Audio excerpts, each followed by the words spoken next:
Andhra Pradesh deputy ముఖ్యమంత్రి పవన్ కళ్యాణ్ వ్యాఖ్యలకు are Narayanamurthy counter ఇచ్చారు. గెలిచిన తర్వాత మర్యాదపూర్వకంగా తమను కలవాలన్నారు పవన్ కళ్యాణ్. అయితే ఇండస్ట్రీపై పవన్ వ్యాఖ్యలకు కౌంటర్ ఇచ్చారు నారాయణమూర్తి.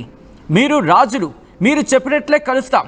పూర్వకాలంలో ప్రజల దగ్గరికి రాజులు వచ్చేవారు, రచ్చబండ పెట్టి సమస్యలు వినేవాళ్ళు, ప్రజల నుంచే సమస్యలు అడిగి తెలుసుకునేవారు అంటూ చెప్పుకొచ్చారు ఆర్ నారాయణమూర్తి. మీరు గెలిచిన తర్వాత ఇండస్ట్రీని పిలిచి ఉంటే బాగుండేది, ఇండస్ట్రీని పిలిచి వారి సమస్యలు వినుంటే బాగుండేది, మేము మీ బిడ్డలం అంటూ ఆర్ నారాయణమూర్తి కౌంటర్ ఇచ్చారు పవన్ కళ్యాణ్కు.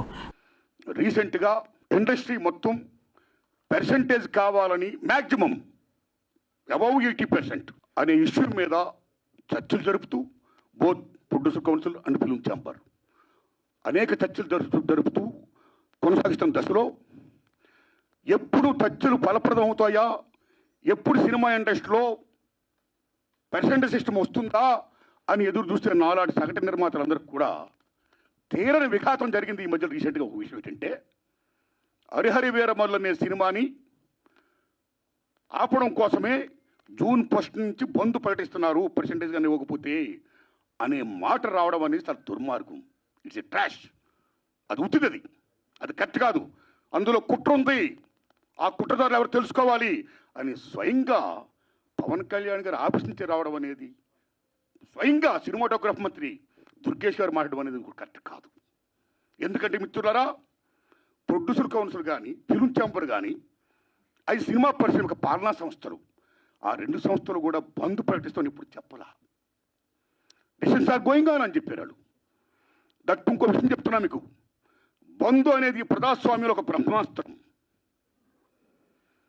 ఎవరైనా బంద్ ప్రకటించే ముందు సినిమా ఇండస్ట్రీలో అకార్డింగ్ టు నామ్స్ 3 వారాల ముందుగా తెలియపరచాలి. ఇదిగో పలానా ఇష్యూ మీద మేము ఫైట్ చేస్తున్నాం, అది ఇంకా కొలిక్కి రాలేదు కాబట్టి మేము బంద్ ప్రకటించబోతున్నాం అనే విషయాన్ని నిర్మాతలకు 3 వారాల ముందు తెలియపరచాలి. This is norms, it's a preamble. 3 వారాల ముందు తెలియపరిస్తే రిలీజ్ డేట్ ఎవరు తెచ్చుకున్నారో, మేము రిలీజ్ డేట్ ఇచ్చుకున్నామండి, ఇంకో 2 వారాలు మేము రిలీజ్ చేస్తున్నామండి అని ప్రిపేర్ అయిన నిర్మాతలను ఇబ్బంది పెట్టకుండా ఉండడం కోసమే 3 వారాల ముందు తెలియపరచాలి according to norms. So June 1 bandh ప్రకటిస్తే ఒకవేళ జూన్ 12 అంటే 2 వారాలు కూడా కాదు కదా. ఏ రకంగా మీకు హరిహర వీరమల్లుకి అది వర్తింపు చేస్తుందండి? అది కరెక్ట్ కాదు. పవన్ కళ్యాణ్ గారి మీద ఎవరైనా కుట్రపంటారు.